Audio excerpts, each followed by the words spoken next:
there's texting in my old high school group chat over Christmas, which is unusual. And if there is, it's usually an odd text about an old schoolmate, getting married, getting a mortgage, or getting a baby, which is like crazy, but no, tonight it's different. It's texting of, "Hi guys, I'm back after Christmas and just wondering, is anyone free this Wednesday, this Friday, Saturday morning, a mystical 8th day, perhaps? Thursday for the pub quiz, or to go roam around Erddig, try not to think of metaphors for our lives as we watch the water drip down the cup and saucer. Yeah, like we used to just a year ago." No, there's no way that it has been 7 years. No, no way, surely not, no way. You will never guess who I ran into the other day, only her. Remember, the one who bunts and burnt her eyebrows, yeah.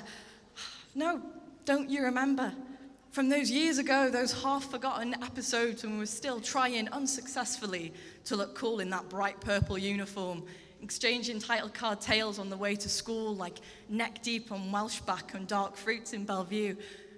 Sometimes I imagine our lives like stuck tape siphoning itself into gaps of memory.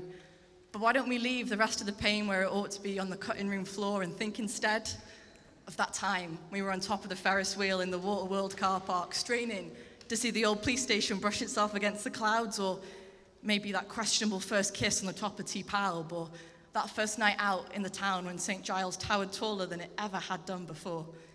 Because this whole place is so thickly woven with echoes of us. Our stories are in each blinking Bank Street alley bulb, shimmering as if reminding me that the film is still rolling, even though we only appear in each other's plots as guest stars. But that doesn't matter now, because I heard you're back in town. So, do you want to get a pint? Or we could try for the second time to scale the multi-story in Island Green before realizing that, well, we're only 22. We've already got problems with our knees. Or go back to your garage, play some Monopoly, or is the struggle to buy property too real for us right now? Will we resort to reading from the same dog-eared scripts that we shoved long ago into bedside drawers? Or maybe we'll improvise new lines of dialogue as the camera pans away to show off the always sunny, spotted setting of our selective remembering and forgetting. The town that always welcomes us home because I heard you're back in town. So, where do you want to go? Thank you.